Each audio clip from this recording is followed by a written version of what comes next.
Pernah kebayang nggak gimana jadinya kalau sebuah bisnis itu tujuannya bukan buat para pemegang saham yang jauh di sana, tapi justru buat orang-orang yang paling membutuhkannya? Hari ini kita akan mengupas sebuah model yang membalikkan total logika korporasi pada umumnya. Sebuah model yang dibangun di atas komunitas dan tujuan bersama. Yuk kita mulai. Coba deh, kita bayangin bareng-bareng skenario yang mungkin kedengerannya radikal ini. Gimana kalau pelanggan yang setiap hari belanja di sebuah toko, tiba-tiba mereka jadi pemilik toko itu? Atau para pekerja di pabrik, mereka yang tiap hari menjalankan mesin justru jadi pemilik pabriknya? Nah, pertanyaan inilah yang membuka pintu ke dunia koperasi. Nah, buat ngejawab pertanyaan tadi, kita harus paham dulu dasarnya apa.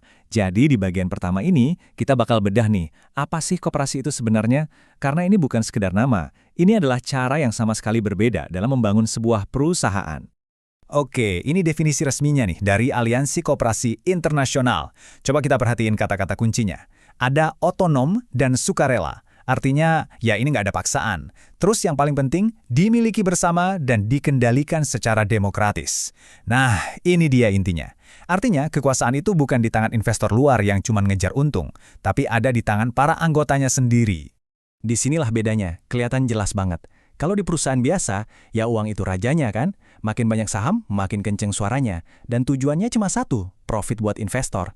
Nah, koperasi itu ngebalik logikanya. Di sini yang jadi raja itu orangnya. Satu anggota, satu suara. Nggak peduli modal kamu segede apa. Dan tujuannya bukan profit, tapi gimana caranya anggota dapat manfaat semaksimal mungkin. Kuncinya itu ada di prinsip yang namanya identitas ganda. Coba bayangin deh, Anda itu pelanggan sekaligus pemilik warung kopi. Sebagai pelanggan, maunya kopi enak, harga miring kan?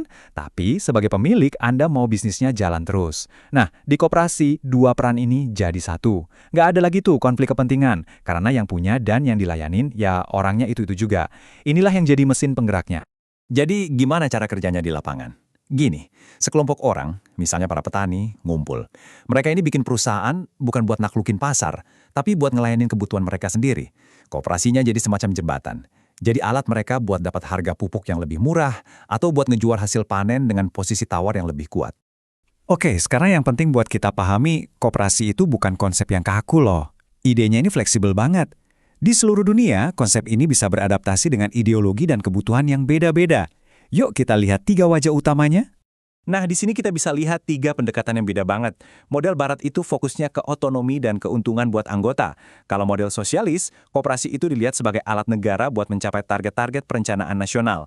Sementara itu, di negara berkembang, kayak di Indonesia, koperasi seringkali jadi alat pembangunan buat ningkatin taraf hidup masyarakat, dan sering banget dapat bimbingan kuat dari pemerintah.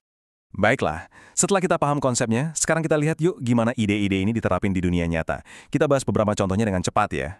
Nah, ini mungkin yang paling sering kita temuin, koperasi konsumen. Bayangin aja supermarket yang pemiliknya itu, para pelanggannya sendiri.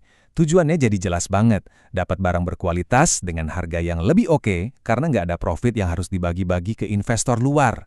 Terus, ada juga koperasi produsen. Coba pikirin sekelompok petani kecil atau pengrajin batik. Kalau sendirian, susah kan buat nembus pasar yang besar?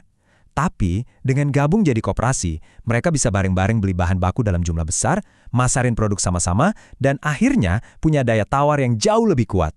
Ada lagi nih koperasi pekerja. Di sini, nggak ada lagi istilah bos dan karyawan. Kenapa? Karena pekerjanya yang memilihnya juga. Mereka bareng-bareng nikmatin keuntungan dan sama-sama ngambil keputusan buat arah perusahaan. Jenis yang satu ini juga umum banget. Contoh paling gampangnya itu koperasi simpan pinjam atau credit union. Para penabung dan peminjam itu, ya mereka jugalah pemiliknya. Makanya layanan keuangannya itu dirancang buat keuntungan mereka, bukan buat ngeraup untung sebesar-besarnya buat pemegang saham di luar sana. Nah, ini ngebawa kita ke tantangan yang unik dalam mengelola koperasi. Kalau tujuan utamanya bukan cuma cari untung, terus gimana dong cara ngukur suksesnya?